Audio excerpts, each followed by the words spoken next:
Yo, yo, yo, welcome back to Country Cousin Podcast, man. This is your favorite cousin. This is your boy, Emmett Pill. I got my partner with me, Mr. SRT8392. What's happening with y'all, man? So today, look, did this, man. We're going to talk some sports. We're going to talk a few other things. We have when the guests come in, we'll just, you know what I'm saying, do our thing and introduce them and what have you. But, man, we got to talk about the Super Bowl, man. We got to talk about the Super Bowl.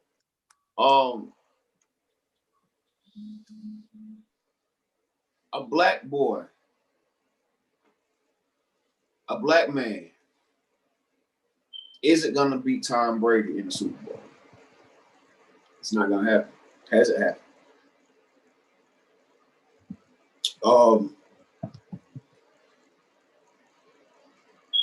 Heard from another show. Heard from one of my partners, man, one of the cousins, man, heard that they're trying to try Bill Belichick's legacy because Tom Brady has one more Super Bowl than the New England Patriots, and he has more Super Bowls than any NFL franchise. I can't say you can try the legacy of Bill Belichick. If it wasn't for Belichick, there would be no Brady. Belichick gave Brady a chance. 7th-round pick. Y'all seen how that, man. In the words of Devin, man, y'all seen how that man ran that 40. Why would you pick him? Belichick took him and turned him into a 6-time Super Bowl winner. Tampa Bay gave him one more. It'd be like that, man. So, John, what's your thoughts, man, on Tampa Bay and Tom Brady, Shady Brady, having 7? I mean, he got 7. No other quarterback in the history of the league can say that. He got 7 of them bad boys. The only thing I say is that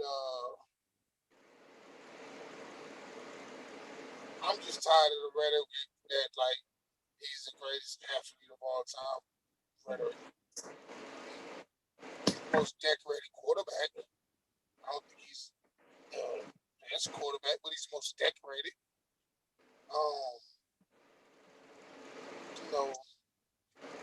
Decorations come off of, the fact that, it's a team sport. So, like, to say that he won all those Super Bowls and not pronounce, the great defenses and other players that play with him, Yeah. But we determine our rankings of quarterbacks by championship. So he's the most decorated. But to say he's the greatest athlete, Serena's numbers are better. That's all I'm saying. Serena's numbers are better.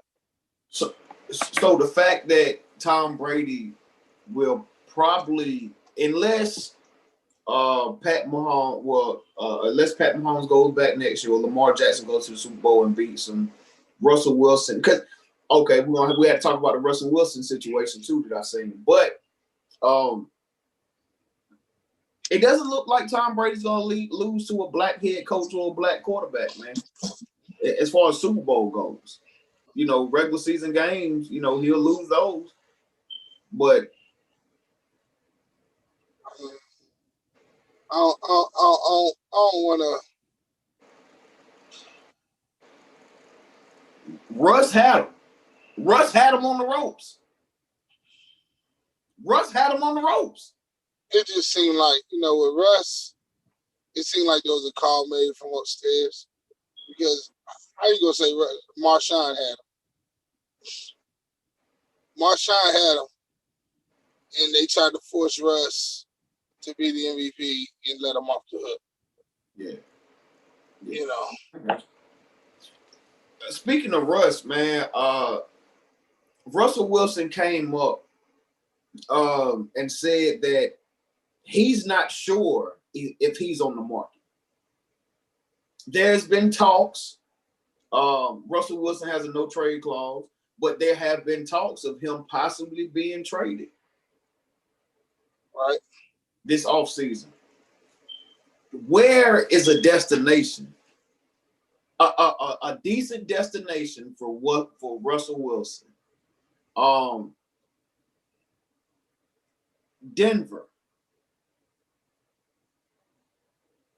Denver has a defense. They don't have any receipt. Well, Denver had a defense. Denver had a defense, yeah.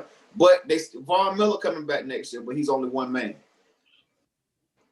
So Yeah,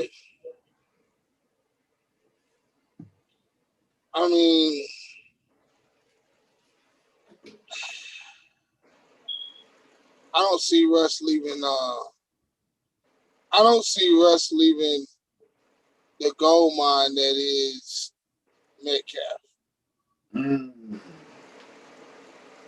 Gotcha. It's kind of hard for me to say. Yeah, he's going to leave Metcalf. I'm not sure why he's unhappy, but he is. Like he said he's not sure if he's on the market or not. He's not sure if he's, he don't know. So I don't know, man. I don't know, dog. I think it'll be interesting to see him on the move. The Texans said Deshaun Watson wasn't, he's not going to be traded. So I just wonder what happens to Russell Wilson this offseason. I wonder, man. That's going to be interesting. I don't think he's going to want to go to anywhere that ain't a contender. I mean,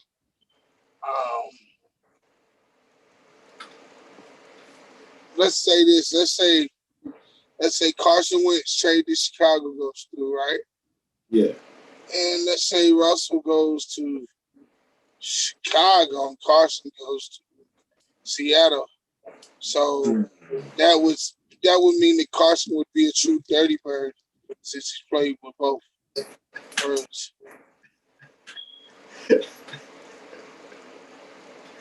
Man,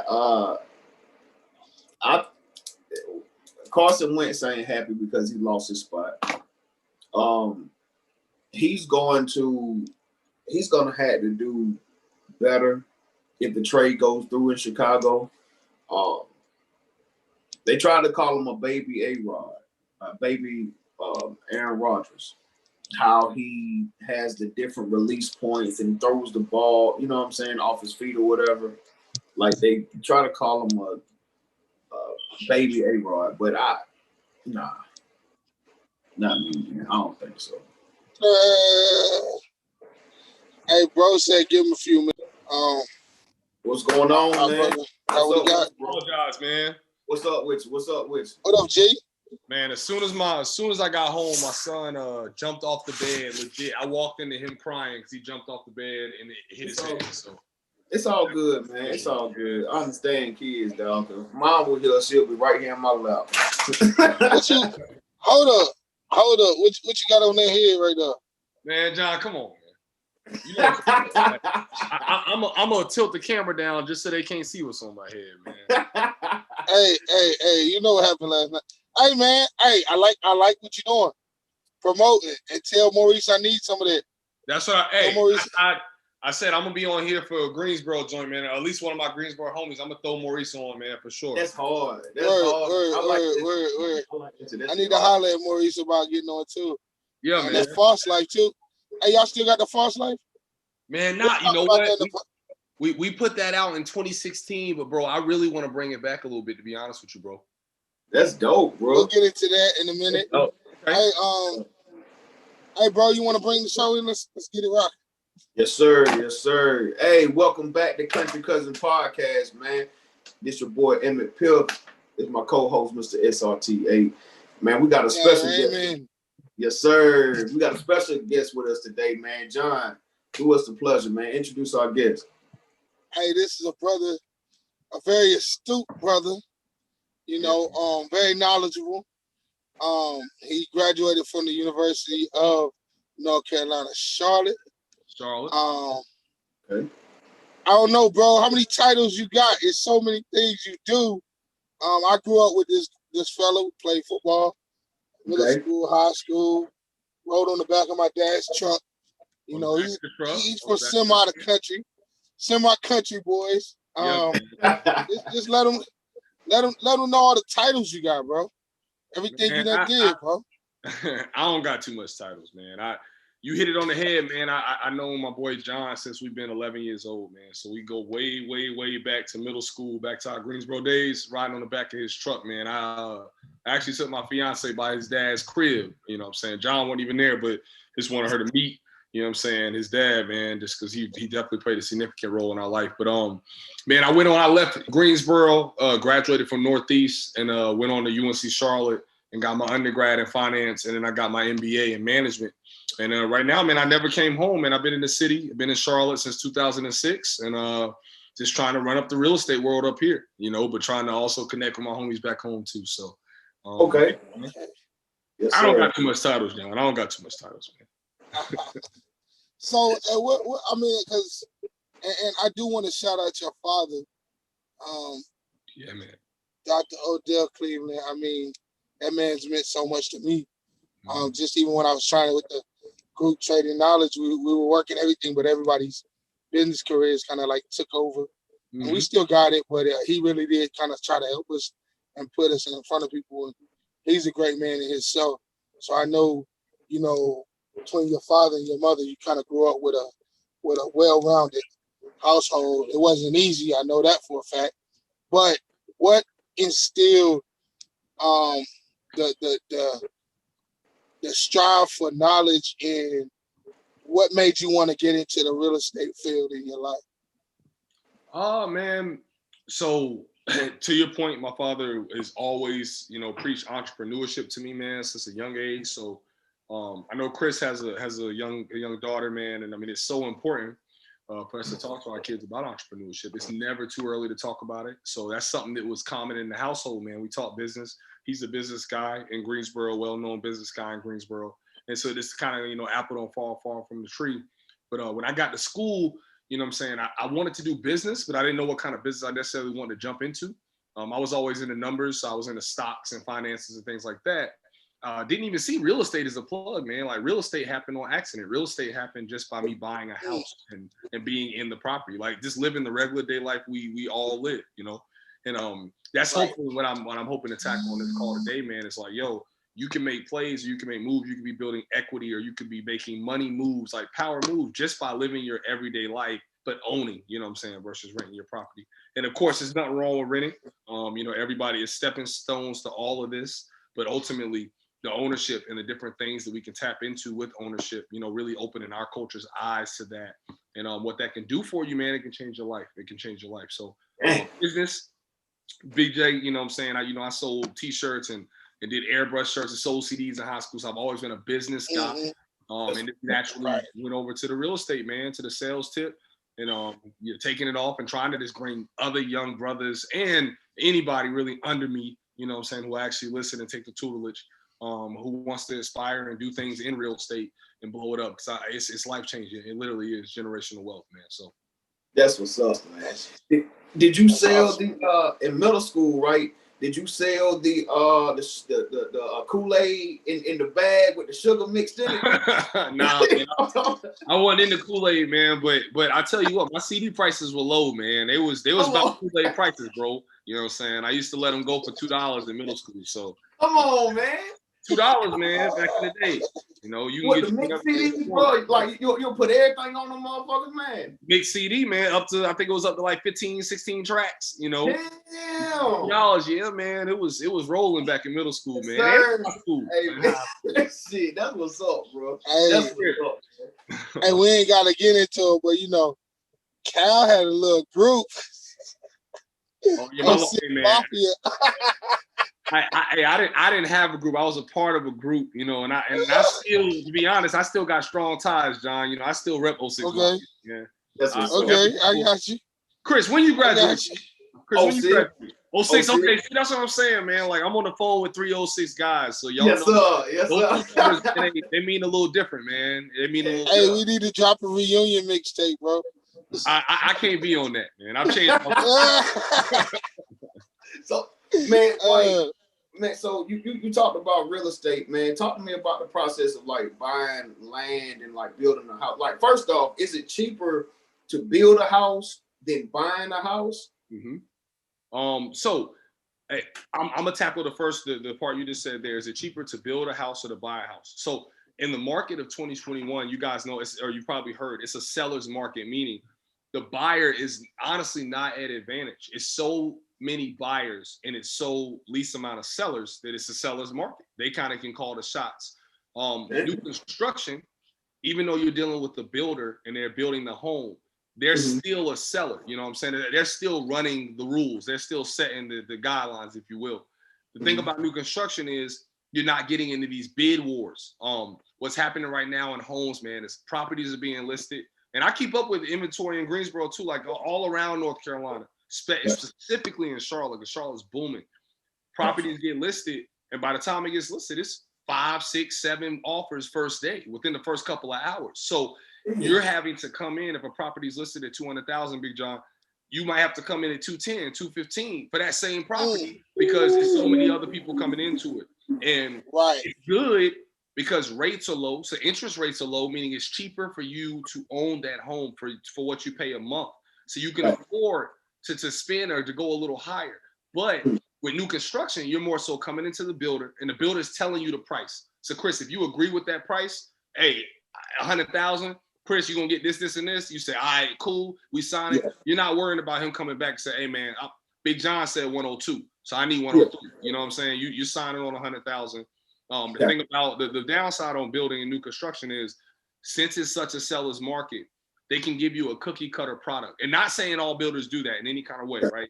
But they can give you a cookie cutter product. And because there's not other inventory and other opportunities, you kind of got to go with what they're giving you. And then they get you to pay and they kind of nickel and dime you to pay all these extra items to get the house the way you want it to be your dream home. But it might cost you another $30,000, $40,000 that you're going to roll into a loan. It's not like you just like had to pull that money out your pocket, but still it's like they get you in that door with their base level price. You can get that PS5 right now and you can get the digital version and it's $399. But if you want that disc version, you want the premium, you want to watch your DVDs, and DVDs are kind of out now, but you got to pay that extra $100. They want that extra $100. It's $499. So that's kind of what you're getting. New construction gets you in there. They'll show you all the amenities. Big John, they'll show you how to get your dream home with all the colors you like, but they're going to tax you for it. The resale, you don't have to necessarily deal with that. You just got to deal with a lot of buyers right now. So I wouldn't say one is worse than the other, Chris, but I would say that honestly, new construction is a little easier to get into right now, man, to be honest with you. But then some of the rat races that are going on with some of the homes that are being listed across the market, man. That's what I'm seeing. Okay, I got you. That's what's up, bro. So I'm glad you gave me the information, though. I appreciate it. My question is, all right, so being out here on the road driving these trucks, I see a lot of times, like I see people moving houses. Like, as a realtor, have you ever had to like move a house from one property to another property to make a sale? Like, have you ever dealt with that, or is that still the same process? Good question, man. So it really depends on what they were moving. Were they moving a modular home? So, it's like a trailer or a home that's built on, it's not a home that's built on site. So it's not a home that's actually like into the ground. I don't really deal with many modulars, so you don't see a lot of that in this Charlotte market. But in smaller markets, you see it all the time. Homes move all the time because if they can come off the stilts, they're considered actually a vehicle. You actually, so we can get into that in a later phone call or anything like that. But I don't really see it much here, Jay. But it's really because it's not much land in Charlotte for you to move your property to. Right. In a smaller town, you can buy land for cheaper. In Charlotte, I'm kind of like have a weird view on it, bro. And I get a different lens because Charlotte is the biggest city in North Carolina. So I see the most like things that can happen in the borough that I see. Like I'm looking at a property in Greensboro now. That's a quadplex right across the street from A&T. And it's 130,000 and needs a lot of work. But if I put that property here and put it across from John C. Smith or UNC Charlotte, it's double the price. You know what I'm saying? Yeah. So I don't see as many properties being moved to answer your question. But that is definitely a popular thing that people do. They'll find land or land is left to them in estates, by family. And it's cheaper for them. That's what I was thinking. Most expensive thing is the land. You know what I'm saying? So if you get the land left to you by your great-great-grandmother and all you got to do is pay $10,000 to move this property that can be moved, maybe not even 10, maybe 5 stacks to move this property and everything remains the same. Like you want to do that because if you moved it to the new land, you're picking up that new value because obviously that land's worth more than where you were moving it from. Damn, that's a hell of a way to think, bro. I ain't lying. I ain't thinking about that shit, dog. I ain't lying. Like, so I stay out in the country, right? And these people around the corner, right? What they did was they went and got some land. They put a trailer on it, right? Mm-hmm. And they got their septic down. They got their water tap. They got their electrical, everything. Mm-hmm. Right behind the trailer, probably about like a year and a half, 2 years later, they start building the house. Mm-hmm. But they already had everything laid down. They had their septic. They got their water tap. They got their electrical, right? They start building the house. They take the trailer, sell the trailer, and furnish their house. Oh. Right? You see, like so I'm thinking like, and the thing about it is, it's not us. It won't us. No. It won't us. And honestly, it's because Chris, it's just because we're not hip to it. You know what I'm saying? Because I can't sit up here and lie to you like I'm hip to the trailer game, man. The trailer game is a big time industry. You know, if you can buy a trailer that's messed up for $5,000 and just fix it up a little bit, and you're not fixing it up to flip it to make it look like amazing. You're fixing it up just to get somebody in it to make it livable. You know what I'm saying? So the number and the overhead is staying low. And it's a big time business, man. It's a business that booms at a lot of other places. We're going to have to talk about that then. Yeah, man. Like, we have to talk with that. I need to learn. You know, the trailer park right around the crib, you know what I'm saying? Hey, people trying to move in all the time. And I mean, bro, it takes no time to fill it out because, again, rent's always going up. Rent's going up crazy everywhere. No matter where you live right now, man, rent is going up. Exactly. Appreciation is just, I mean, it's nowhere to go. So trailer is definitely a good option, you know, and it's a way you can make a lot of money and be in at a low overhead, you know, because you don't got to pay for the land. You're more so just paying for the trailer, and you're paying a monthly fee to have that parked at that land.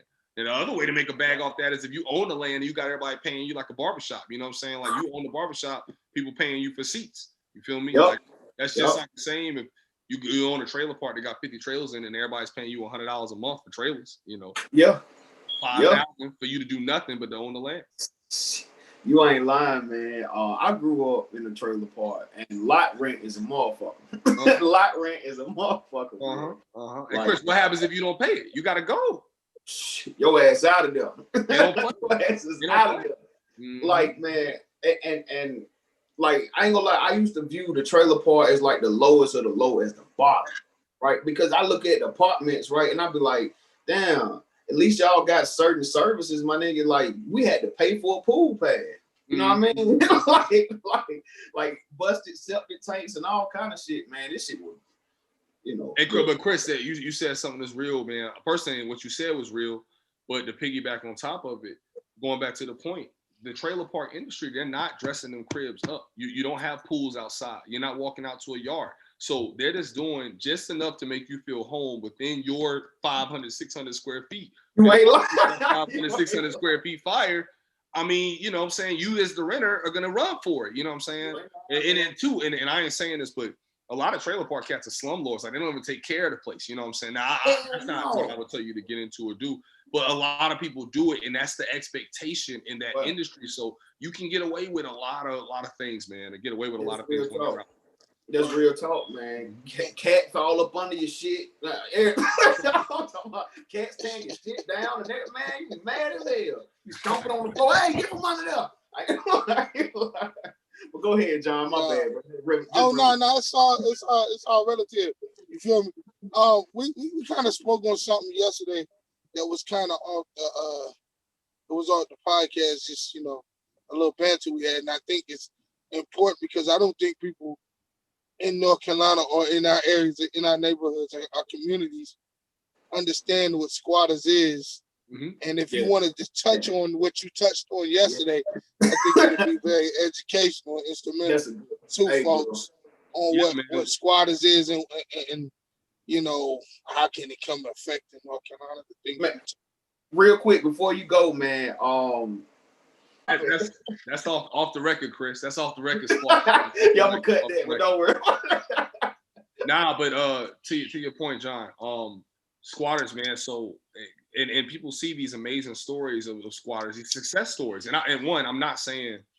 Let me be very clear. Like, as a squatter, you're trespassing. You know what I'm saying? Like I'm not saying like go be a squatter, right?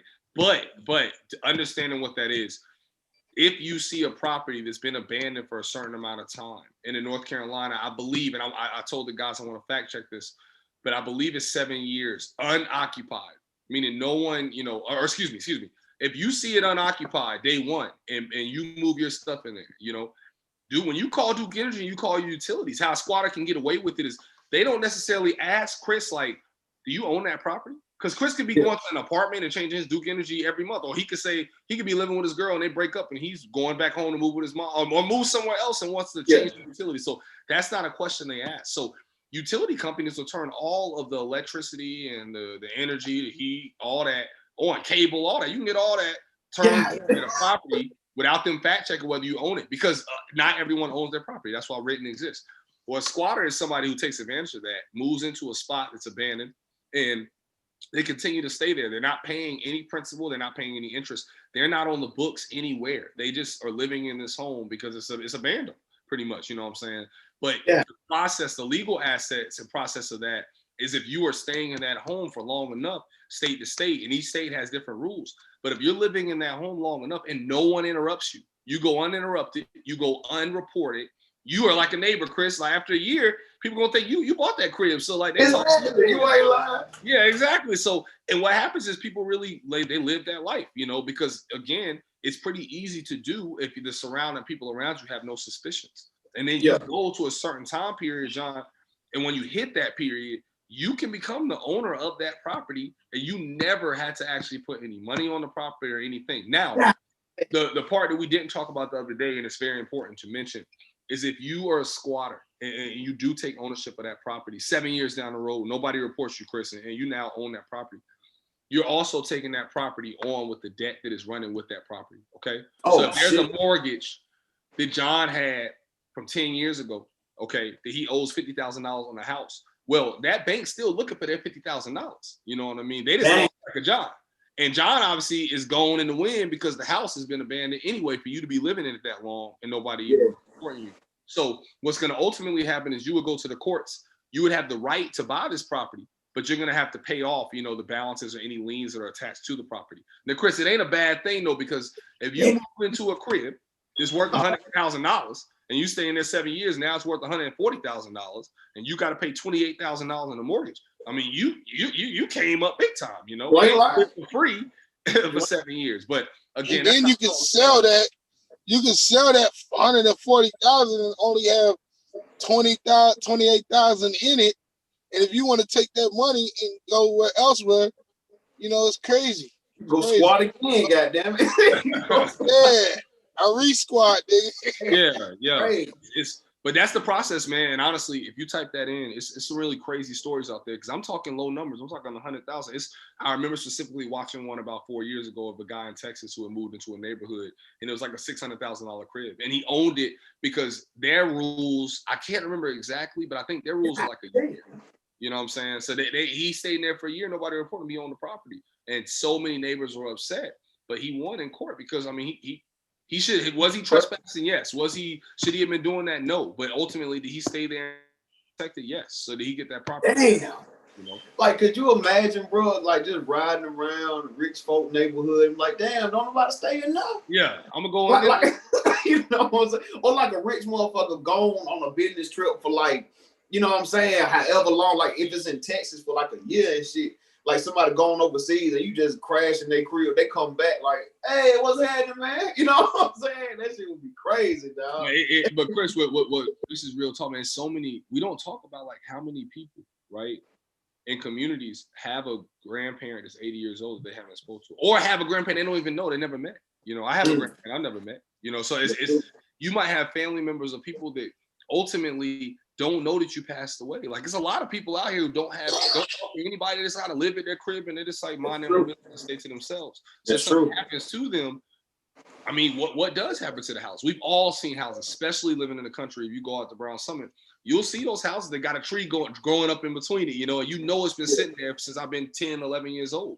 And it's gonna be there. Now, if somebody moves in and knocks that tree out, it's gonna obviously raise the red flag. But yeah, that's real though, man. And it's like that, man. Like in the country, like you say, it's little houses. pushed back from the road. You know what I'm saying? Shit like that, little country houses and shit. Nobody staying in. But you know, like you say, it's a bando, man. Like ain't nobody gonna try that shit, dog.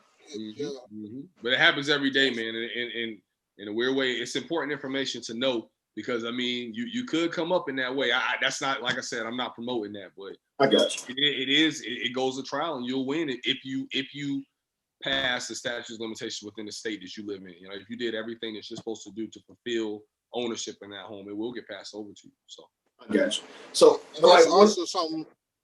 Oh, go ahead, Chris. My bad. No, I was gonna ask him about land, bro. You go ahead, man. Oh no, I was just saying that was another key. That was another key point that people need to know. Not only if somebody, we're not gonna, encourage squatting, but if somebody wanted to do it, that's something. But I'm looking at it from the other perspective that, people go on vacation or have houses at the beach and stuff that you don't check on a year. And then, like if you're in Texas, you got a house down there that you go down there every winter. You know what I'm saying?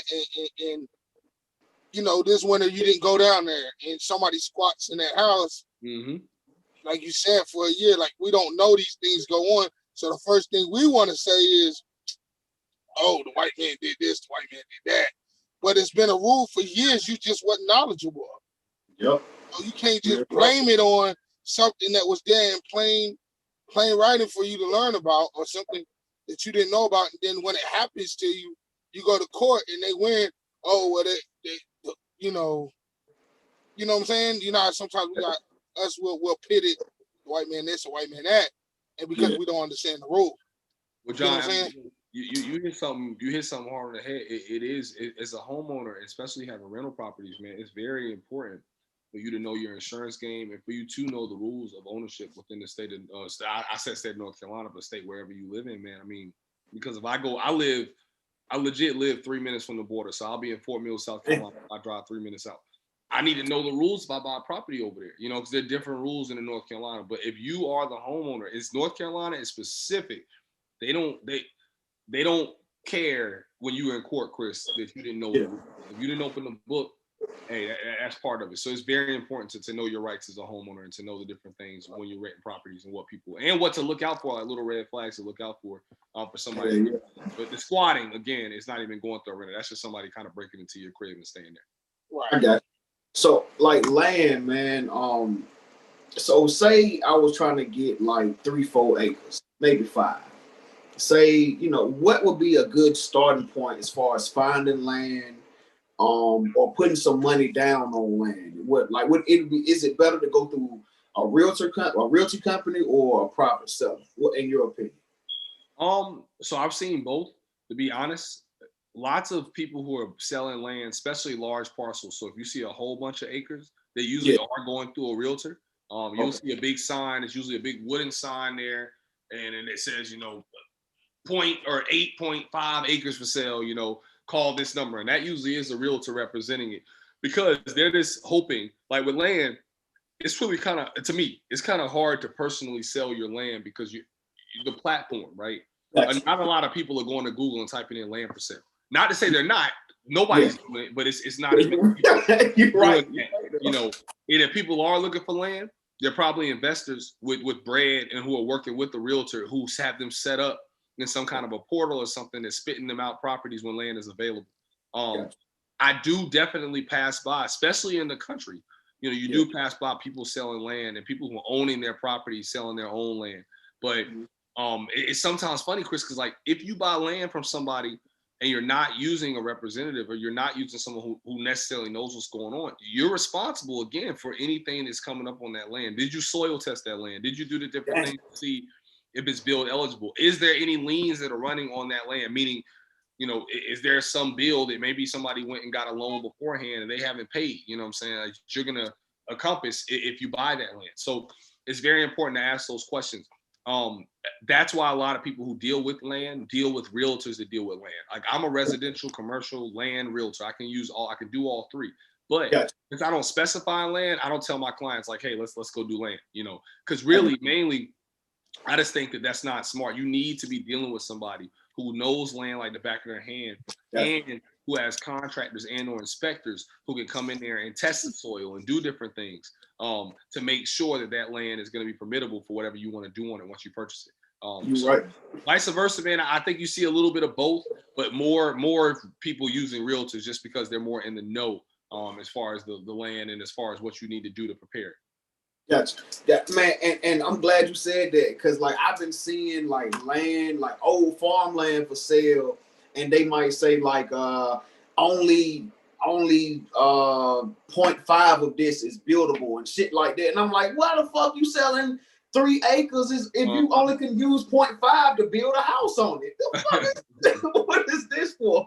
You know what I'm saying? And Chris, you hit it. Can you even build a house on it? Is it residential and commercial, or is it just commercial? You know what I'm saying? Like, can you only build to a certain part of that land, and can you only build this type of a store? Because some pieces of land have covenants and rules involved where you can't just build a club there, you know? Like you can put a club in the middle of a neighborhood if the land's available. So you got to find out what that land and deal with the agent who deals with land to make sure, again, that there's no rules or no permits that's going to hold you from doing what you want to do with that land. See, I ain't know that, bro. Like, I ain't know, you know, I ain't know it was a big difference between commercial and residential. I thought land was land. I thought it was like, hey, bro, you know what I'm saying? Goddamn.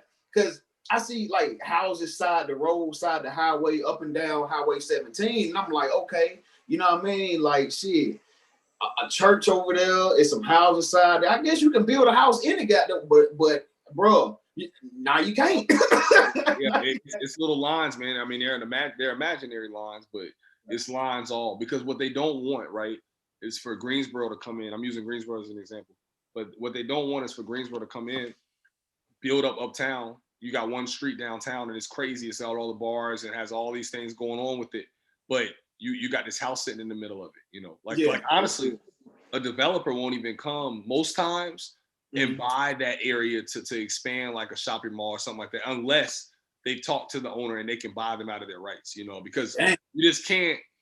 It's really hard to set a mood or set an atmosphere of a shopping center, right, with a home right in the middle of it, with somebody coming out their yard, or imagine somebody sitting on their porch and they're just looking in the back of this club every night. You know what I mean? It's just not gonna work. So you got to make sure the land is fit against a residential and or commercial. But land is definitely a play, man. Land's definitely a play. I know a few guys, and I've never dealt with it again. I can't speak, and I'm not going to cap on here and act like I made a lot of money on land. But I do know some guys who made money on land, man. They bought land, $5,000-$10,000, kept it for a year, because you know taxes on land is low. You don't have a property on it, so you're not paying as many taxes. And they might pay taxes for a year or two. That land, you know that either. big time developer is building something nearby, and then they go flip that land for double the price what they paid for it, man. So I mean, I know guys who definitely made plays, man, on land. It's definitely a lucrative business if you know what you're doing. See, I ain't know that, bro. I did not know that. Real quick, man, and I'm gonna let John. I don't know what John over there doing. I don't know, but real quick, I wanted to know, as a homeowner, what type of leverage do you have as far as? Excuse me, guys. Somebody backed up and hit my truck. So somebody hit your truck. Oh man. Yeah, man, backing in. So hold on a second. Damn, son, my bad, dog. But as a homeowner, man, what type of leverage do you have as far as like home inspection, right? Before you make the final purchase, or before you sign your name or whatever, like what kind of leverage do you have as far as like things around the house that can be fixed or anything like that? Good question, man. So the process, man, once you get a pre-approval letter and you start working with a realtor, and or you put an offer, you don't have to necessarily work with a realtor to buy a home.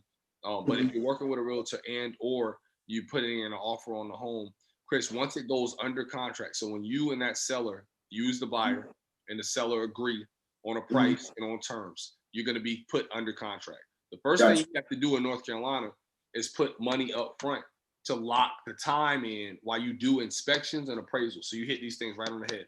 As a realtor, I usually try to ask for 2 to 3 weeks, okay, for us to come in. So if we buy the house on a Friday and we agree, paperwork comes through, everybody signed. Saturday morning, I'm calling the inspection company to try to get an inspection scheduled for as early as possible the next week. And they'll go in and do that inspection. My client would have paid some money up front, which is the due diligence and earnest money The earnest money is going to go to the bank, and that's telling the bank or showing the bank that you're serious about buying this home, Chris. Like, hey, you told me I'm pre-approved for $250,000. You told me to go find the house. I went and found that house. Here's the property. I'm under contract. I'm ready to do this thing. So the bank's gonna say, okay, cool. We need to see some money up front before we start really running start turning these wheels. We need to know you're serious. So you're putting a deposit down, which is relative. If you're dealing with $100,000 house, it might be a $500 deposit to the bank. And to the seller. Okay. The deposit going to the bank, they're holding that there, and you get that money back, Chris, if you walk away from the deal within your due diligence time. So I'm asking, let's say it takes 30 to 45 days to close on a house, which is relatively an average in North Carolina. Taking 30 to 45 days to close on a home, and you might be, let's say, my due diligence time, you get 2 weeks, so you got 14 days to do the inspection. If we run that inspection and the AC don't work, the heat don't work, and it's a leak in the roof, you as the homeowner, if you don't got a lot of money stacked to the side, you might say, you know what? I bought this home thinking those things worked. And you can go to the seller and ask them to repair those things. But in North Carolina, they don't have to. They pretty much say, hey, either take it or leave it. They can choose to do that. Most times, if they find out it's something that's probably going to affect them when they relist the property, they'll go ahead and agree to fix them with you, because they want to keep you there. And plus, they're going to close earlier if nothing falls apart. But if you guys can't agree, they'll say, hey, we're not fixing that AC, Chris. We're not fixing that roof. We're not fixing that water heater. You can walk away from that deal within your due diligence period, okay? So you're getting inspections off gate. If you see something in an inspection you don't like and you can't agree on repairs with the seller, you can walk away from that altogether. But what you do, Chris, is you forfeit your due diligence money, not your earnest money. You're going to get that earnest money that you paid the bank back, all right, as long as you walk away in your due diligence period. But you're going to lose the other $500 you wrote, all right? We wrote 2 checks for that $100,000 property. And again, one was earnest money to the bank, one was going directly to the seller for due diligence. As soon as you write that contract, day one, you write the contract, that money's due. So you got to go to the bank and get both of these cashier's check. The one that's held as an earnest money check is going to be held with the law firm, and they'll hold it until you close. That it's going to hold it in a good place, in good faith. But the check that going to the seller, that's going to get mailed directly to them, okay, or dropped off to them. If Big John's a seller, he has that $500. You're not getting that back. It don't matter what happens in this condition. Okay. Yeah. Sir, I'm going to go get that PS5. There we go. The disc version too, John. The disc version. You ain't the disc version. Yeah. Ain't cut no short. But you will walk away. Excuse me. You can walk away. It's much easier to say buy the $500 than you to walk into a $10,000 or $15,000 problem. You know what I'm saying? And as a realtor, that's what I'm always going to tell you. Like, look, let's walk away. Now, I've never had a client have to walk away in due diligence period, because most times, one, if I walk in the crib when I'm showing that house to my client, I can feel if the AC is working or not, so that's something that I'm going to be paying attention to. As a realtor, I'm going to be paying attention to that roof. I'm going to try to do research. And before we actually write an offer, I'm going to try to talk to that agent to make sure that roof's in a good condition or a good shape, to protect you, the buyer, from walking into a firestorm as soon as you walk in. But things do happen, man. Things do happen, right? It is very important that as soon as you walk into the home, if everything is everything, you get past your due diligence period and you go on to buy that property, it's very important. The first thing you do is to get insurance and a warranty on that home. So if something does happen in the future, you're covered, because your everyday job, 9 to 5, is probably not going to cover if a roof, caves in or something like that. And not saying that happens on a regular basis, but if it does happen, you just want to have things set up. Yes. Man, yeah, that's crazy right there. That's crazy. So, like, you got something? What you got there, Chris? What you got for him? Man, bro, go ahead. I was gonna ask him about, like, any ways that you can lower your insurance or something. Like, I don't know, because I know you're a realtor. You don't know. You probably don't deal with insurance, but I don't know if you got any tips or tricks that you can help, like, lower insurance and whatnot. Chris, I'll be honest with you, and this is kind of a funny response, but the insurance piece, so your mortgage, man, when you pay your mortgage for a house, okay, you're paying your principal, your interest, which y'all used to that in a car. You pay a car payment, you're paying principal and interest, okay? You're paying interest to whoever you got the money from to buy the car, and the principal, of course, is you paying your car off over time. Well, when you buy that crib, you're adding the principal and interest with the taxes and insurance, okay? Yep. Nothing you can do about taxes every year, because in North Carolina, if you own a property, you got to pay taxes on that property. It's nothing you can do about that. Insurance, you definitely can shop around. And you'll find it's crazy. Insurance is probably the least amount out of all those payments. Like what makes up that total number, the principal, the interest, the tax, the insurance that all make up your mortgage payment. The cheapest thing out of that is probably the insurance, to be honest with you. But shopping it around is always a good play. I always try to get my clients to call at least 2 to 3 insurance companies to see, hey, are you going to give me the same quote as Nationwide is? Some of the bigger insurance companies don't give you the same quotes that some of the smaller boys do because they can afford to give you better quotes sometimes. And then 2, they might also, like Nationwide, Geico, State Farm, all of them have car insurance and things like that. So you can bundle the 2, right? And that'll save you money. So that's really the number one thing I would say to any client is contact the people who you have your car insurance with. In North Carolina, you got to have car insurance if you're driving legally, you know what I'm saying? So you're driving legally. And if you have that car insurance, you call the car insurance company and say, hey, do you provide home insurance? And if you do, are there bundle benefits that I can get for doing both at once? And most of the cases, the answer is yes.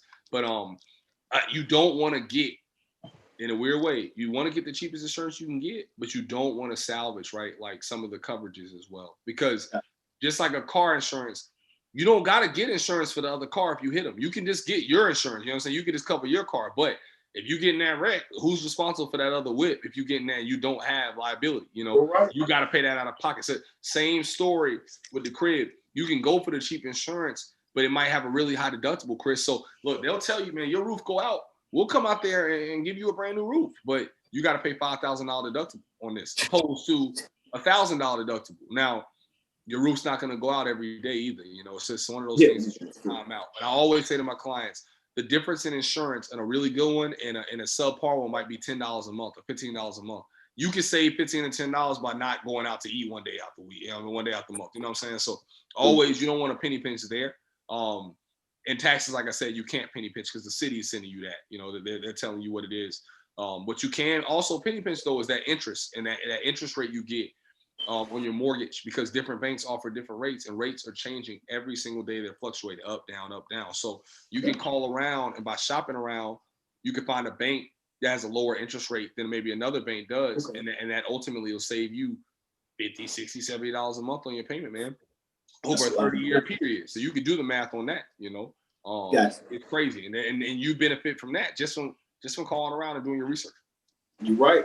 I know I got a lot of questions, John. I got 2 more, bro, because you hit on some points, and I just want to hit on those. But John, if you got something, go ahead, man. I know go ahead. Well, I mean, if what you're talking about is along the same lines as this, I just kind of want to, like, you know, if there's a youngster out there or even somebody our age that want to get in the door, what you do, like, how do you start that? How do you, you know what I'm saying? Oh snap! I seen Cal the Realtor on Country Cousins. Seemed like a cool dude. I want to be like him. I want to do what he do. I want to get it like he live. You know, how do I kind of, like, you know, get started? What's the steps? So John, so as a realtor, man, to get started, it's relatively easy because all the information is very public. Okay. Right now, everything is virtual. So it's even creates even more, because the biggest issue with a lot of people getting their real estate license is the time, you know, so you have to take a class. It's a pre-license class that is going to take a lot of hours. It's 75, 90, depending on what state you're in. Different states have different requirements, but that pre-license class, let's say it's 90 hours and you spread it out. It's different. Like, so they have different schools and different colleges. Some colleges also offer those real estate courses as well. So you can look at your local college.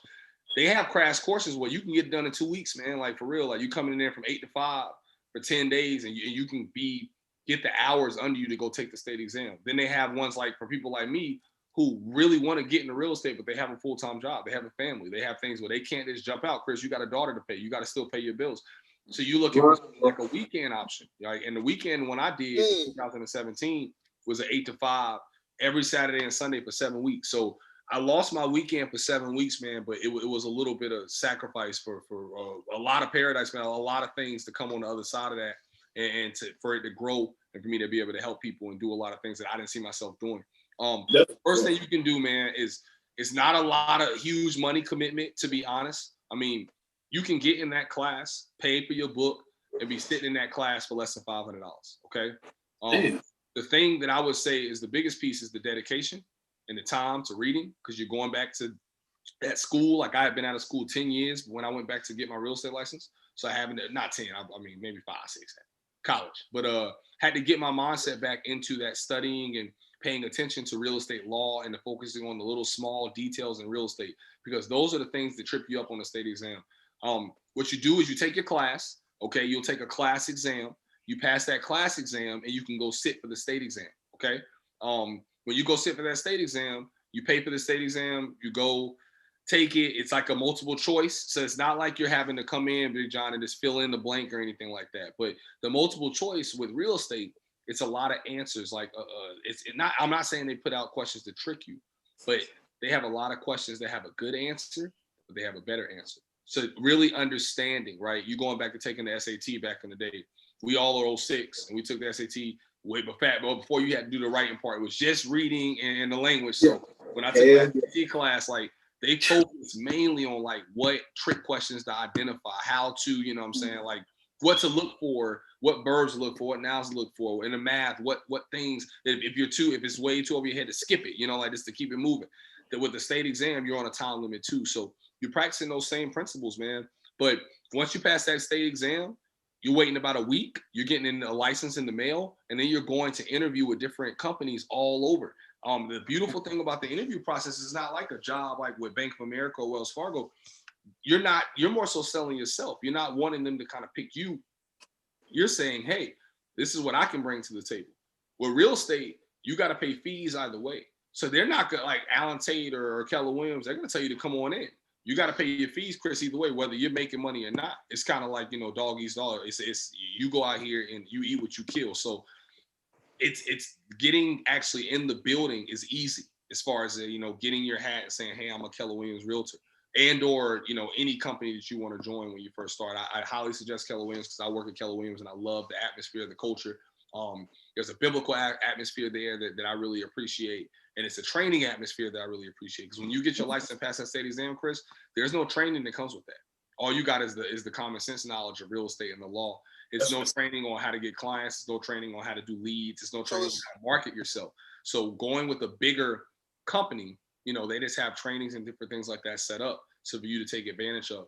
But once you kind of hit the ground running, you're running your own business. You are a 1099 employee, or you are self-employed under a real estate firm. So it's about how John McCall wants to run his business. You know, like however he wants to run it is how it's going to go and how it's going to show. He doesn't have to answer to nobody. You do got to follow the rules of the firm, of course, right? But you set your own schedule. You set your own time. I wish, man, I wish I knew about it in school, because it fits very well with what I was into in college. And in college, I was trying to hustle. Like I could have made that work. I think it's really good for a college student who's ambitious, can make really, really good side money being a realtor, you know, and have a full-time position, but still be in school, because again, you're not going through the interview process. They're not looking at your resume and saying, hey, did you graduate, you know, yet, or anything like that? Do you have your degree? What internships did you do? They don't care nothing about that. You know, you got that state exam passed and you show that you're hungry for real estate. They'll invite you in the door. And like I said, in my office is a lot of people who would love to take you under their wings and kind of show you the ropes until you kind of start sprouting on your own.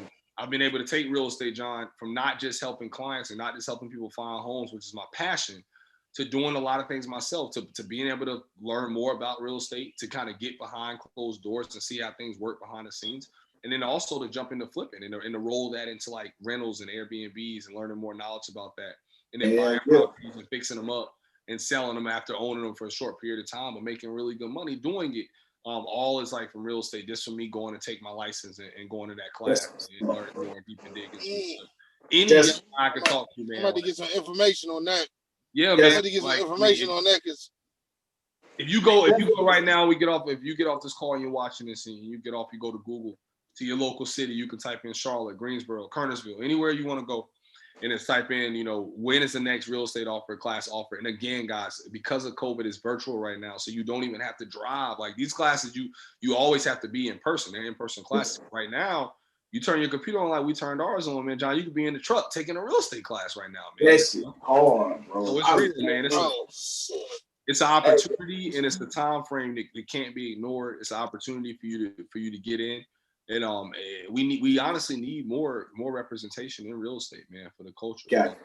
A lot of us are learning generational wealth, and we need more of us inside of real estate. To be honest, it can we can blow it up. We have a different flavor to it, and a lot to add to it as well. So yeah, man. Anybody, and I'll drop my social media outlets here at the end of the call, but anybody who's interested, even in getting a license, man, feel free to reach out to me on social media, and I love to help you out, man. Connect the dots. Yeah. So I got a question about that, man. Is it? So I used to work in the car dealership. Is it similar? Like, is it, commission based? You know what I'm saying? Do I have to sell to make money? And if I don't sell, would a company look out for me? Be like, hey, bro, he go a little something for you. Hit me back once you get straight. Is it like that, or how? If I don't sell, then I don't get shit. How is it, man? That's a good question, Chris. That's a good question, man. You're earning your commission, bro. If you don't sell, you don't get nothing. And it don't matter if you don't sell, you still owe those monthly fees. So you really can go back, to be honest. The thing about being a car salesman, if you walk in, your overhead is your gas. You know what I'm saying? Yeah. And you walk in there, and if you don't sell no cars, you don't make no money. But in real estate, you got to pay fees to MLS or to the listing service, and that's what that is. MLS is standing for the listing service that we use to market our properties. Man, you got to pay them money. You got to pay your firm and your office money. You got to pay the real estate commission committee money every year to have your license and to be active. And then, of course, the state is going to get a privilege tax, which is only $50, but in North Carolina. But it's just you're going to pay a little bit of bread every year to have your real estate license. The good thing is, Chris, I don't know the car breakdown as far as commission, but you can sell a property or two and make your money back. You know what I mean? So it's not like you have to sell a house every month to keep up, as long as you're budgeting and everything. And then two, it depends on your clientele, because with commission, as you know, it's a percentage of the number. So if you sell a $500,000 house, that's one client, opposed to 5 clients being $100,000 house. It really depends on your clientele, and you'll watch it build, man. Because when I first started, it was a lot of properties that were under $150,000. That was my clientele. People straight out of school, first-time home buyers, and the market was a little different. And as I came back, now I'm watching my clientele who bought 3-4 years ago call me up now and say, hey, I have a family now. I have a child on the way. I'm getting married, and they're ready to move on to that next step. Sometimes some of them are keeping their properties and renting it out and getting, more further generational wealth through that. They're going to watch their home appreciate or continue to appreciate, hopefully, and make money later down the road. And then some, Chris, are saying, look, I made $15,000, $20,000, $30,000 in equity just by living here. You know what I'm saying? Because not only are you watching that hopefully go up in value, right? Like you buy a house in 2015 for $100,000, you're hoping it's worth 120, 130 now, right? But you also were paying your monthly payment every month, man. So you're knocking off money off the principal. So when you go to sell it, there's quite a gap. You don't owe 100,000 no more. You might owe 95. You might owe 90,000, and you're going to sell it for 120, 130,000. So you got a bit of a gap. You pay your fees on that, because you do have to pay fees. But if you pay your fees on that, you still walk away with a bag, and then you go and reinvest. So it's a way, man. Plus, too, the tax benefits too, because as a homeowner, you're getting a few tax benefits there. So I don't want to jump too into that. I'll let an accountant speak to that. But understanding how it works full circle, there's a lot of benefits of being a homeowner, man. You really can tap into with their money. You said you get a little paper back on, Yeah, absolutely. Paper back. So I got a question, man. Renters insurance, is it important? Should renters get renters insurance no matter what the property is? Trailer park, apartment, rental house, what's the little teeny houses they start building called? Tiny houses, yeah. You call it right. You know what I'm saying? Oh man, so Chris, good question, man. I'm gonna say it from a reverse standpoint. Owning properties, right? With any property I own, I always get my renter to get renter insurance. It's a requirement, you know what I'm saying? Because it's protecting both of us. Me being a realtor and knowing how much more is protecting you as the renter. Look, man, you're renting, right? But you ultimately want to own, right? And some people don't want to own, but most do. Most do, especially when they figure out the benefits of ownership. You don't want to take time to slow down that ownership or have to push your finish line back because you had something happen. You had a fire happen at the property because, Lord forbid, I'm just using this as an example, but like your kid was cooking and you were in the room, you know, you're on the phone and you weren't paying attention. Now fires burn down the property. Well, you're responsible for that. You know, like you're responsible. You want to not only protect the treasures that you have yourself as the renter, like the things that you own, your clothes, your TVs, your furniture, things like that, personal property. You also want to be sure that you can cover the appliances, the cabinets, the things that the roof, you know, the actual structure and foundation of the home if something happens. So renter insurance protects everybody. Like I said, I've been there. I've been a landlord. I always make my renters get rental insurance, man, just because it protects us both. But if you're a tenant or a future tenant or a prospective tenant, and you're looking to go, you just graduated college, you're looking to go rent out your first spot, make sure, whether they require it or not, that you get renters insurance, man. It'll be like $100, $200 for the year, you know, but it'll protect you, you know, for whatever $100,000 worth of damage, you know, and hopefully nothing crazy like that happens. But I'd rather pay $200, $300 a year to protect me from something crazy happening that's going to prevent me from home ownership later if I get like, you know, judgments put against me or settlements put against me because I did something to a home that I did not own. That's true. So you talked about equity in the home, man. I want to ask you about how can you add equity, man. You know, like is it as simple as changing your shingles on your roof? Is it putting a carport in your yard, man? Like how can we add equity, man? Man, there's all kinds of different ways to add equity. The best way to add equity is to find a home that actually in a great location. Okay, it's structurally sound. It's a good property, but it needs updating. And updating is the best thing. That's what's like on fire right now. It's on TV, on HGTV, wherever you click. It's you know, you have friends doing do-it-your-own projects. It's really popular on YouTube and TikTok and Instagram. Updating a property, man, is the fastest way to put some equity into it. Especially if you can buy it or if you own it, like your grandma's house comes in the estate to you and it's beat up, and you can go in there and put $30,000 or $20,000, even $10,000 and fix it up, make it look nicer. But you're tapping into the equity she already have built into the home just because she owned it for that long. She might own that property outright and or not owe for that many more years, right? You can assume that mortgage and fix it up nicely and tap into equity that way. Other ways, like main things I would say tap into equity, master bathrooms. So master bathrooms, kitchen, things like fences, you know, add equity. Well, fence adds a kind of an equity to the property, not necessarily the home, because the fence and the home are two different things, right? It's the attached from the property. But I'm writing all this down. Don't worry about it. Hey, look, play it back as many times, man. Play it back as many times as you can. But when I go in to flip a property, Chris, I'm attacking that master bedroom, that master bath, because people want to feel like they're at home when they sit down and rest and go over all the stresses that life is bringing you, especially during a time like COVID where you're at home anyway, right? You want to make sure that master bath is somewhere you can relax, and you want to make sure that kitchen where you're preparing that meal, where you're spending family time, is looking good. You know, it's like not depressing, it's clean, and it has a clean look. It's in. Light colors are in right now, right? Because it brings like a natural happiness, man. Like people don't even realize, like when you walk into a home and it has dark colors, it might put you in a dark mood, right? You might just be a real super happy person, but lighter colors just like, you know, bring out the sunshine more. Lights reflect on it a little bit better. Bright lights, a lot of windows, you know, just like lights that helps with equity, if you will. What you want to be careful with is to not outdo a home. So you're buying a property, you want to make it fire, Chris, because it's your first property. You're super excited about it, but all the other homes around it aren't fire, right?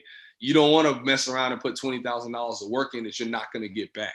Right. You want to also, and by how do you do that? It's not your job to knock on everybody's door and go in the house and look at what other people's houses look like, but you could talk to a realtor to get them to pull comparables around the neighborhood, around the area, and then get to see pictures of what those comparables look like to match your house to it. You know, now, if you see that your home, saying you got the same house as somebody as Big John got, but he has his home's upgraded and his home sold for $60,000 more than yours, man, it might be worth you to go all out with the upgrades, right? To make it match up and to tap into that equity. But if you see it's around the same price as yours, man, and you don't want to spend too much, you don't want to outfit the home, if you will. You don't want to do it too much and not be able to get your money back. And that's backwards equity, and that's going backwards. So I got you. So you touched on something earlier too, man. I want to ask you about this. keeping your property and renting it out versus selling it, man. What's your position on that as a realtor, man? Like your personal position. I love rental properties. I really love Airbnbs. I had an Airbnb this past year and saw how lucrative an Airbnb can be. That Airbnb market with the generation under us, Chris. Now, granted, our generation taps into it too, and the generation above us taps into it. But man, that 18 and 25-year-old group, I don't know if it's like younger brothers, younger sisters, younger cousins, like that's what they do. You know, the hotel is, I mean, they stay in hotels, but the Airbnb is the move, you know. I'm trying to tell you, man. So I mean, I love the Airbnb and rentals.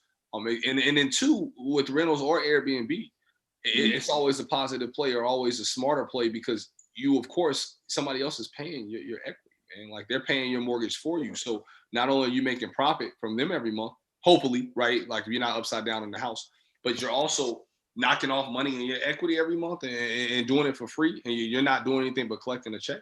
It's very important too, though, right? To mask, if you will, your renter, to do your background and to make sure that there's someone who you feel like will pay, credit scores, all those kind of things. They have all kinds of programs like that.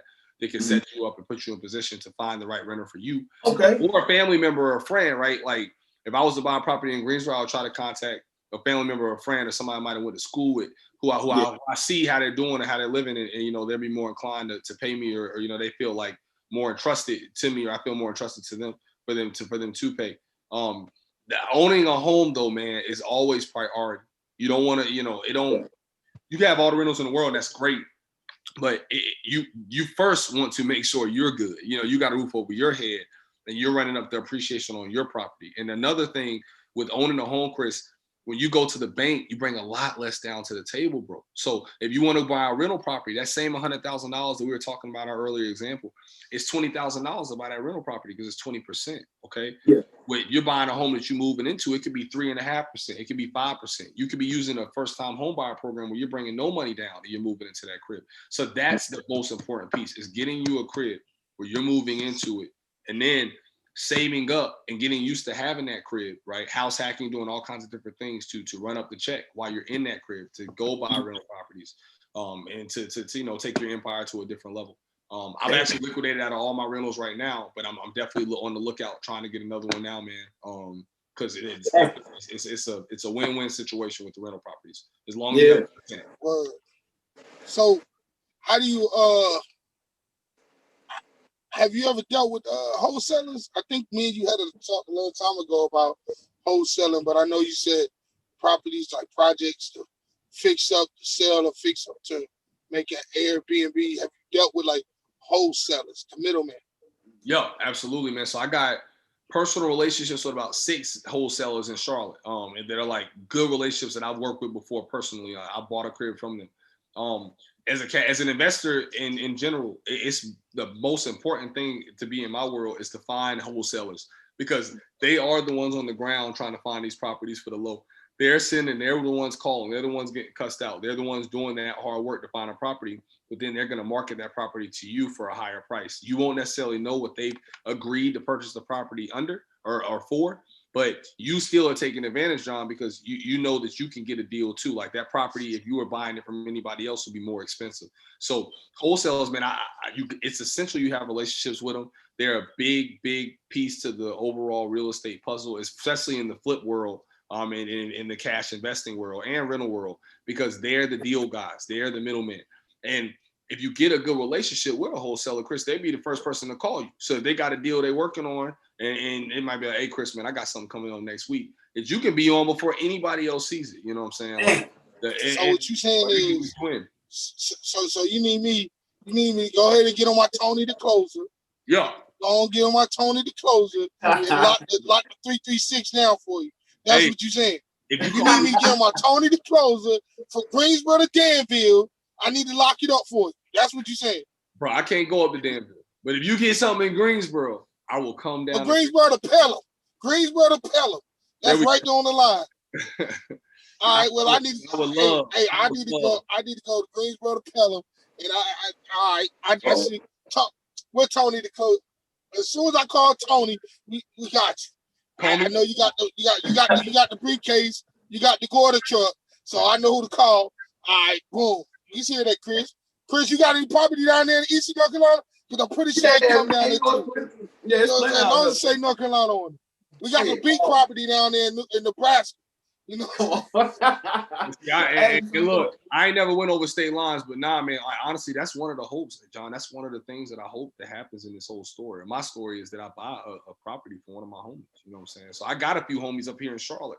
I got a frat bro who's like my little bro, and he's getting into wholesaling hard. I mean, there's a few other guys who I deal with who I've mentored in real estate who are wholesalers now, right? Now, we have not done a deal together because, again, wholesaling is not easy. I'm not trying to sell it out to be like you about to walk out tomorrow and find a deal. But, man, I would love to buy a property for one of the homies, bro. I mean, that would be the, you know what I'm saying? That would be the way it's supposed to be. That would be yeah. Everybody get on my Tony to close it. You gonna call me Johnny to close it. Everybody has to eat. Everybody has to eat, for real. So look, I got a question about rent to own situations, man. Okay. Who comes out on top in these situations? I ain't necessarily say who comes out on top, but who are these situations more favorable for? The renter / buyer or the seller? Man, Chris, honestly, I think it's a 50-50. And I'll tell you why. So I've done one rent to own situation where I sold a property. I went under contract and I rented my property out to someone in a rent to own situation. It benefited them because in a rent to own as the buyer, if the property is $100,000 today, you're agreeing to buy it at whatever price that you guys agree on that day. It's just that you're not buying it right then. Okay. So you're saying, hey, look, I'm gonna rent this property out for a year. I got a year to get my stuff together, but I'm gonna buy the property at the price me and you agree on today. All right. Yeah. That could work either way. If the property goes down in value, you could choose to not exercise the option that you have to buy that property. You continue to rent it. But if it goes up in value, you take advantage and say, hey, look, we agreed at $100,000. This property is worth $115,000. They can't come to you next year and say $115,000. You're under contract to sell it to them at $100,000. So, and then two, Chris, you the buyer, you weren't in position on that day that you signed the contract to buy the crib, or you would have bought it. You know what I'm saying? And you're working to yourself. Like you might be working with credit repair or working with a lender, and they're saying, look, John, you're 6 months out from buying this crib. So it benefits you because it gets you in the door. It gets you in the house that you wanted to have. The person who did mine, he loved the crib. It was better than anything he could afford. It wasn't he couldn't afford in the house. He couldn't afford a house that was at the price of what that house was going for. So he loved the crib and just parked himself there. You know what I'm saying? How does it benefit the seller? I say it's a 50-50 because the seller has nothing to lose. Like the seller is getting a deposit up front. So with rent to own, not only are you agreeing, John, to rent my property out for 12 months or 6 months, whatever we agree on, at $1,000 a month, whatever it is, you're giving me a deposit up front to exercise that option, right? Because a lot of people, Chris, they got money saved up. It's just that they're working on their credit. They're working on things they can't do overnight. So it's like, look, I'll take that $5,000, right? I'm going to use it and it's going to go towards you buying the crib. So if you're buying it for $100,000, Chris, and you give me $5,000 up gate, even if in a year, if that crib's worth $115,000, you're not giving me $100,000 no more. You already gave me $5,000. You're giving me $95,000. Okay. That's true. Not like you said, buy to the money. But how that works with me is if you don't do what you're going to do, right? Let's say a year goes by and you don't want the crib anymore. That $5,000 deposit is my money. You know what I'm saying? So, and you have to walk away and forfeit that $5,000 because you signed an agreement saying, hey, I'm giving you this deposit on day one, and I'm giving you this deposit to have the ability on day 365 to buy this crib. If I have not done the things that I need to do to buy the crib, I'm short. You know what I'm saying? So it's benefits too as well, bro.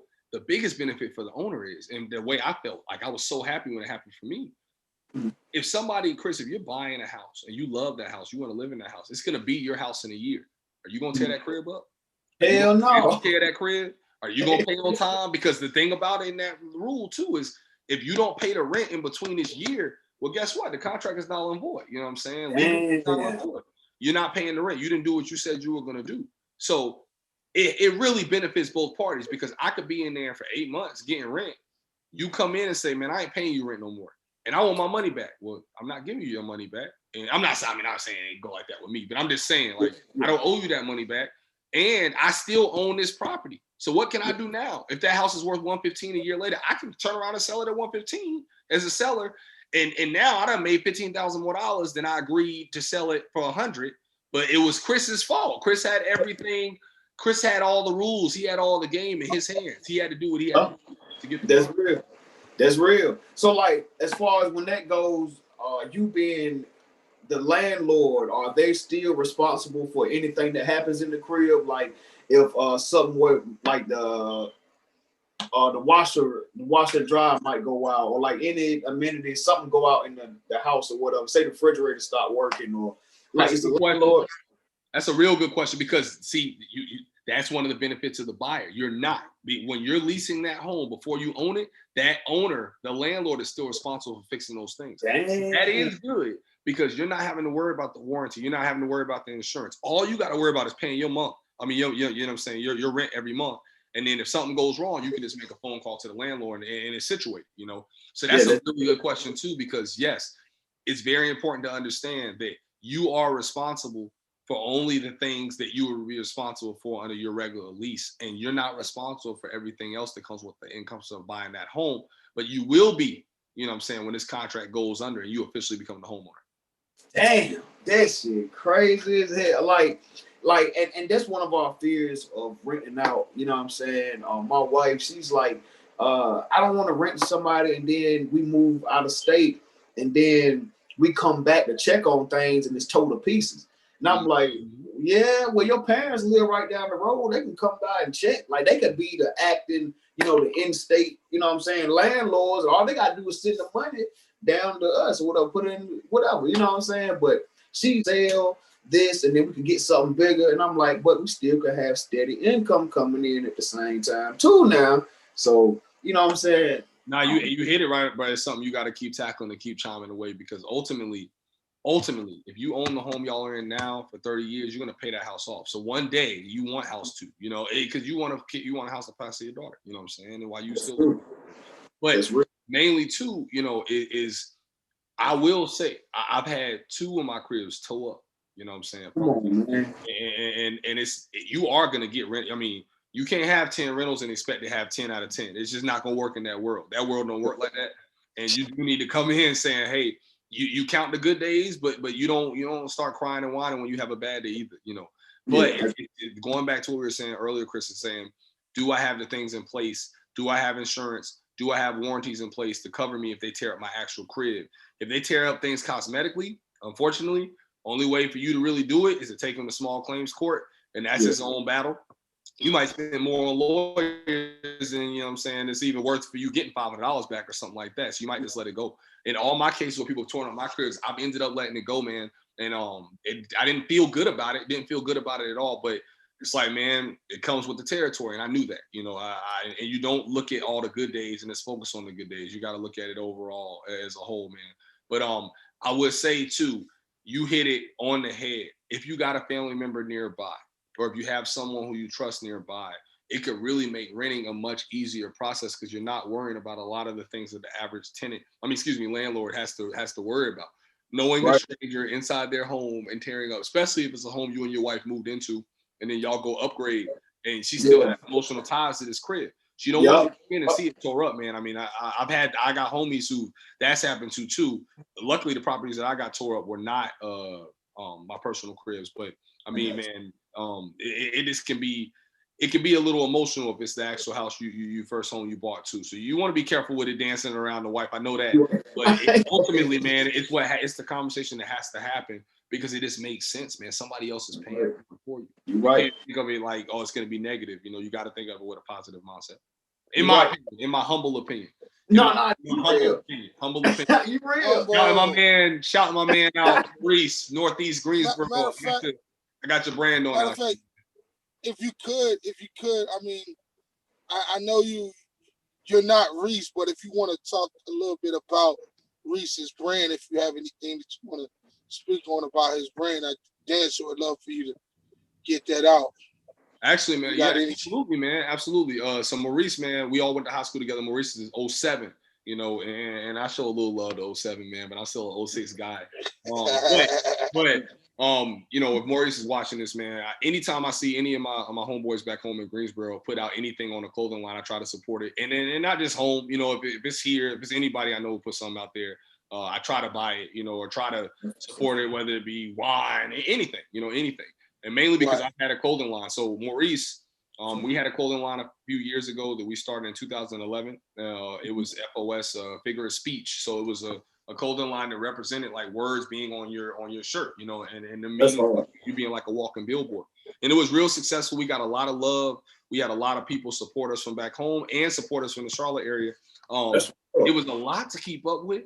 And I was really getting into real estate, and some of the other guys are getting into some other things. So we went different routes with our clothing line. But I know the grind it is to create clothing line, to create the designs, to put it together, and to kind of run your own show. So whenever I see anybody, you know what I'm saying, I do it. And Maurice, his clothing line specifically, since that's what you asked about, man, is, you know, he puts words on his shirt. So this is humble. When I saw this on the crew, as soon as I seen it, I was like, yeah, I want that joint, you know, because I mean, I do want to be a humble. The key is kind of got real estate involvement in it, and then, you know, we're all kings too. So it got the king crown on it. I like that.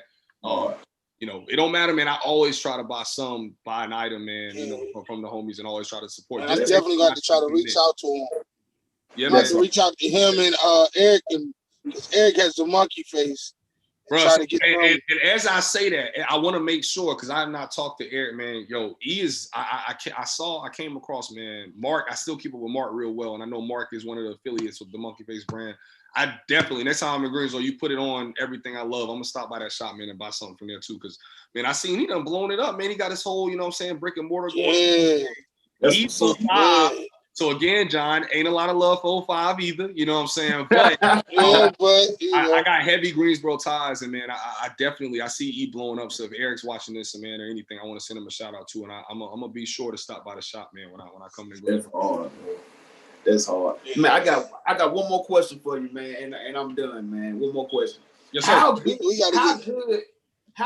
did it feel? Like, I know you said, you know, you had to go, you know, kick a few folks out, you know, that security deposit. How good did it feel to say, nah, bro, you ain't getting this shit back, big dog? This shit mine. It's going crazy. I got to keep it a stat with you. I got to keep it always stat with you. It didn't feel good at all, bro. Because like in the story I'm telling you, the security deposit was $1,000. She did $5,000 worth of damage. So that security deposit ain't drop of water in the bucket. Yo, it did. You know, and he told my crib up, Chris. I mean, I got pictures. So man, you're right though. You're right. As a homeowner, you can protect yourself by keeping a security deposit, right? But usually when somebody comes to really tear the crib up, and that's like they've done that before. They know the rules, they know the laws. Because honestly, if somebody's like the young lady who did that to me, and I never would drop a name or nothing like that, she knew the laws better than I knew the laws, man. Because that wasn't her first time doing that. You know what I'm saying? So she knew that security deposit was dolo, but she also knew that I wasn't coming for her in court. You know what I'm saying? She was almost talking junk to me, like daring me to do it. You know, and I'm thinking like I was young. This is like 5 years ago. I'm thinking like, man, nah, man. And honestly, she was a sister too. I didn't even want to take her to court. She had kids. I didn't want to go that route. And she tapped into that side of me, man. And so I didn't go that route. But you got to really know your game. So I hate that I didn't answer that question and make it funny. Like you probably expected me to come back. Oh, no. You I did. Throw my little twist on it, man. I took a big L on that security deposit, you know, but make sure you always secure that security deposit.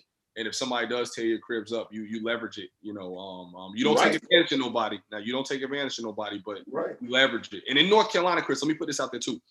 As a renter, you can have spots on the carpet. You can have little holes in the wall. Like, I think it's smaller than a quarter in the wall. Like, little things happen by you living in a crib. You live in a crib with your daughter for 5 years, she's going to tear some things up. This is going to happen. Yeah. But as long as they don't mainly tear it up, and if they do, you make sure they itemize. So you make sure that landlord tells you what they're keeping and what they're spending out of your security deposit to repair what. So you're getting the difference of your money back, you know, because unfortunately, tenants take advantage, but landlords do too, man. I'm not a slum. That's where that name comes from. You know what I'm saying? Like, cats take advantage a lot of people who don't have the knowledge and don't have the information, or renters, because, you know, it's easy to do if they act like they know everything. So yeah, and they know you're not gonna go to court as a renter. You focusing on your next place. You focus on your next security deposit, on your next one you got to put down. You're not about to go back and try to, you know what I'm saying, reprimand them for something that you don't even know if they did legally or not. Ain't no. I've been in my joint for 4 years. I'm telling you right now. It is what it is. Keep that 500. Keep it. Yep. There you go. Keep that 500, because, like, you know what I'm saying? It's just over 5 years, you know, the crib done been broken into a little bit and everything. Like, I done had a situation, but, like, it ain't stupid messed up, but it's 5 years worth of living in there. Yeah, Like, absolutely. And keep it, you know what I'm saying? That shit I'm made ready, to get fucked I'm up, ready bro. to get major bucks. Hey, yo, you know what, John? You know the craziest thing, bro? You got to really check these apartment complexes too, bro. Because a lot of these complexes, bro, they were about to renovate anyway. So they'll come and you've been in there 5 years, right? You paid on time, you did everything you're supposed to do. They'll still try to keep that security deposit, and they're about to go in and renovate all the property. So if you see that, make that argument. Now, I'm not saying you necessarily can win the argument, but it's something to make. Like, man, you about to go in here and tear this up anyway. Like, why are you going to charge me $500 to replace carpet that you're about to put laminate floor down on? You know, and it happens every day because there's nobody looking out for the renter, man, to be honest. There's nobody looking out for the renter. An agent can look out for the buyer, Chris, but the renter, you're kind of alone. So that's why it's also important for home ownership, so you can understand the rights. It's not a lot of rights to renting, man. It's not a lot of rights. Outside of nobody can kind of kick you out of your crib. Because you do, if you're renting and you have a contract, the homeowner can't just walk up in your house. But it's outside of that, it ain't much rights. It ain't much rights, man. So, you know, home ownership, bro. That's what I'm always pledging. You might lose that 500, Jay, but you was there 4 years, man. You made it worth it. And before you leave out, you make sure you leave a little extra, you know, to say, hey, I'm going to throw a party or something, man. Do something crazy, you know, to really go out with a bang. Yeah. Go with a little bang. Hey, I mean, you got any more about real estate, Chris, you want to get into? No, I'm good, man. I'm good. We've been on this thing for about an hour and 40. Yeah, this is a good one. All right. This is a good one. Time goes fast, man. Yes, sir. I kind of want to let y'all boys jump in there because I ain't jumped into this. Y'all both are part of a great fraternity. Y'all both I ain't jumped into. Y'all both are part of the fraternity of fatherhood. Speak on me about that and how important it is as a black man to be in the home. Could you speak on that? Man, so I'll go first, man. I mean, one, not only is it important for us to be a village and for us to be an example, right? And we know that from plenty of generations before. We know how much we're fighting, you know what I'm saying, just to be a black male in general and what we're going against. But the fatherhood and the guidance step, man, is because even though it's been years and even though we hear all the stories, it's still a heavy rate of us not being in the household. And we know that, you know what I'm saying? We know that.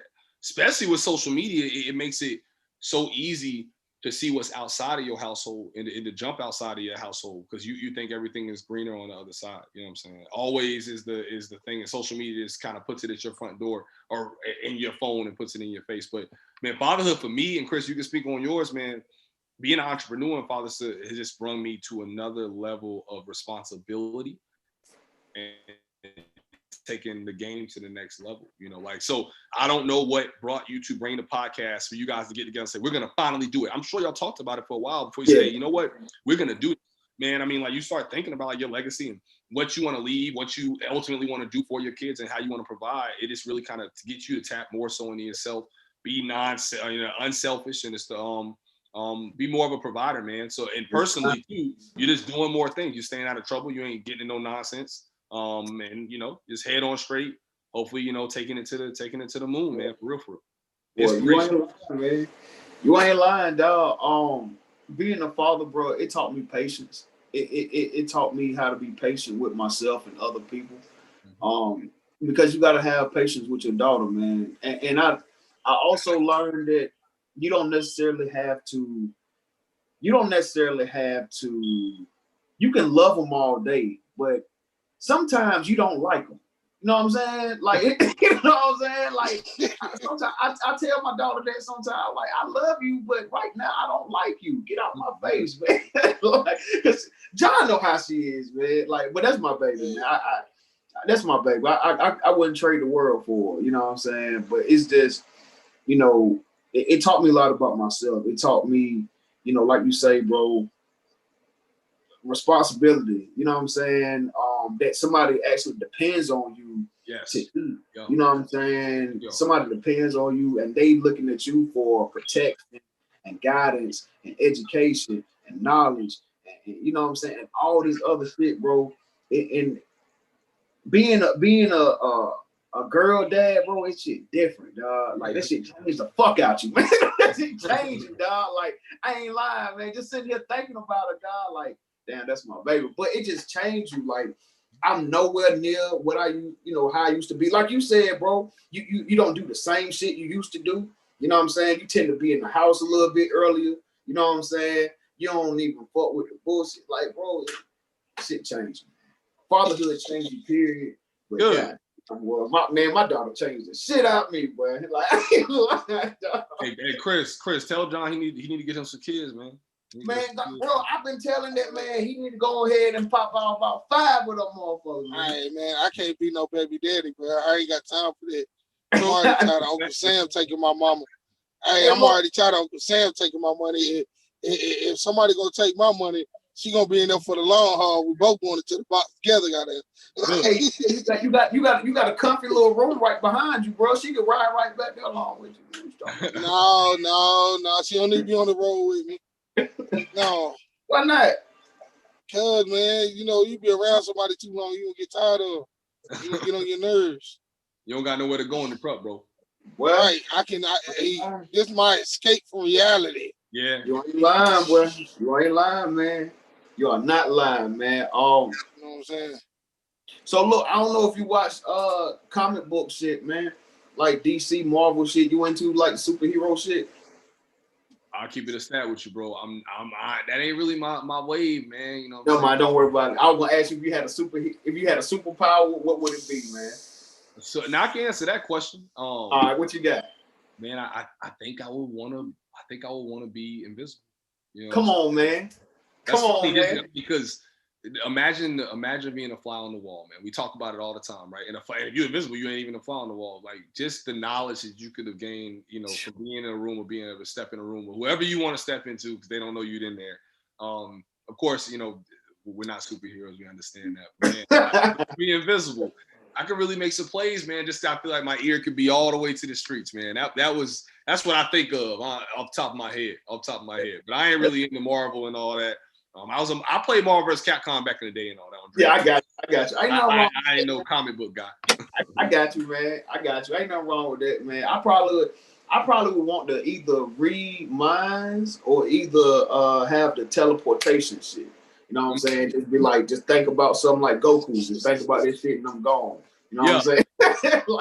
but reading minds, man, seeing the vibe of the room. You know what I'm saying? Like to piggyback off of what you said, being in an area and knowing what people are thinking in this area, like, are they fucking with what's going on, what I'm doing, what they thinking about this next man over? Because, man, motherfuckers crazy nowadays, man. Motherfuckers is crazy. You don't know whether they're coming or going or what they're going to do to the next man. You know what I'm saying? So I just want to know, what a motherfucker thinking. That's a good one, man. That's a good one, bro. Before I tap out, man, I want to make sure too for the viewer, man. I dropped my social. I shout y'all boys out. Man, I really appreciate it coming on here and dropping knowledge today. But if anybody who's watching this, wants to reach out, you can find me as Calvin Cleveland, CALVIN, and then Cleveland like the city, on Facebook. But on social media, I have 2 pages. I got a business page, Cleve Realty. So that's @_CLEVEREALTY. So that's Cleve Realty. That's kind of what I brand my name. I try to put my name in this branding as something that I want to pass on to my kids and all those kind of things. Or you can find me at Cleve the Realtor at CLEVETHEREALTOR. Cleve the Realtor, 3 words, all put it to one. That's kind of like more of a personal page, if you will. But I still drop real estate things on there every once in a while. The business page, though, man, we be dropping a lot of gems, man, for the culture, like for real. That's what I told John when he first called me on this. Is like I'm really trying to enlighten some people on some things that I've embarked on in the last 5 years. It ain't like I had this knowledge in 19 and 20. You know what I'm saying? Yeah. We still was doing the things we was doing, but like in the last couple of years, and some of the life-changing things I've been able to come across, a little bit of sacrifice can really put you there. So, yeah, man, follow me, tap in with me, DM me, send me a message. I love to help people out and to serve, man, as best I can be. Yes, sir. John, you got that last question for him, man? I got to give it to him. Hey, bro, it's one question I always do. I done did it to everybody, so now it's your turn. All right. You seen the movie Hangover, right? I have. Okay. You got 5 celebrities, whether it's football players, basketball players, musicians, artists, or whatever. You need 5 of them that you're going to have a hangover weekend in, no matter where you at, Vegas, Instagram. I need 5 people that you're going to have a hangover type weekend with. Man. Is it dead or alive, John? You want to bring him back? Bring him back. Hey, so Tupac's coming with me. That's one. Come on, man. All Right. Okay, I'll rock with it already. It could just be me or Pac, and we could be by ourselves. You know what I'm saying? But, man, let me try to rip this off. So let me think. I will bring Tupac with me. I will bring Denzel Washington with me because I mean, I like since I've been a kid, my parents took me to go see Hurricane, which was a rated R movie actually when we were kids, like when we came out. But it was a boxing movie, sports. It was one of the best movies I've ever seen. And it actually inspired me at a really young age. And I fell in love with Denzel at that age. And man, he was dropping hits when we was in middle school and high school. Hits. So I bring Denzel. I bring Tupac. I bring Shaq because that's my favorite athlete, favorite basketball player. I bring him just because I think he's a big personality. But you don't talk about it a lot, but y'all know, man, like Shaq is a business guy. You know what I'm saying? Hell yeah. Big time business mind. This sounds a little cliche, and I'm not saying this because this is my favorite artist in any way. I bring Jay-Z, because I feel like if anything, man, he's tapping in some things that we don't understand. He's talking about things that I don't completely understand. I'll be lying. Like we can act like and rap those lyrics to everything he's saying, but he's really dropping some things that like millionaire, billionaire talk. And I really would be interested kind of just to sit down with him and how he approaches a business meeting and things like that. So you got Pac, Denzel, Shaq, trying to think of my fifth person. Who would I want to bring? Pac, Denzel, Shaq, Jay-Z. Who would I want to bring? Man, I'm gonna switch it up. I'd probably bring, and I'm not interested in this in any kind of way, but just because I would want to hear her story. Like I don't have no interest in Oprah, like that, right? But I really think it's crazy how she bossed up, bro. Like for real. Like knowing her story and knowing where she came from, and then knowing she was on this stuff like for real. Like we've seen a lot of people like blow themselves up, but Oprah like blew herself up when we were kids, like before any of this blowing up. She's not an athlete. Like she wasn't Michael Jordan dunking from the free throw line, right? She wasn't Barry Bonds hitting all these home runs. Like she was in the community and really putting on. And I literally remember her like giving in this, and I know how much now as I've gotten older, just her philanthropy and all that. So I would love to have her, man. Not because I'm interested in but I'm interested in what she's done and how she did it. So those five, man. I've never been asked that question, John, but I'm bringing those five with me, man. As long as Pac can come. That's a different five, bro. Like we've heard different fives, and that's the most unique, business. I ain't never heard that I've ever heard, bro. Yeah, man. I've ever heard real talk. Because like usually if somebody pull a girl, it's gonna be like Beyonce, Cardi B, and stuff, and they trying to put. But you know what? That's interesting, bro. I would definitely like to see. Yeah, I would. But it's cats be married, but you thinking hangover weekend and like before you get off. That's interesting. That's what I'm saying. Like I would love to see Oprah toe up, dog. Like, you gotta think the movie Hangover. Yo, John, the more I think about that, I might not bring Oprah. I don't know if she'd be a hangover. I would bring all them other cats though. I bring everybody else, but I might not bring Oprah. I don't know if she'd be a hangover. I forgot about that piece too. Hey, bro, like, cause you got to think about. But hey, she in there though. Yeah. She turning up. She might have took a shroom and thought it was in a salad. She the dude that's supposed to be on goody tissues the whole time. She him. You know what I'm saying? I agree. She the dude that's supposed to be in the goody tissue. So she done ate a salad and Zach got off a knack. He's gonna put a daggone shroom in her salad. She thought it was a regular shroom. And now she's the other thing. Now she on the trip. Yeah. Yeah. That's how we do it. That's why we gonna do that thing. Hey, look, we landed that thing. Hey, bro. Hey, real quick before we dip, man, I'm gonna give you a tour of the Time Vault, man. I don't know. You say your wife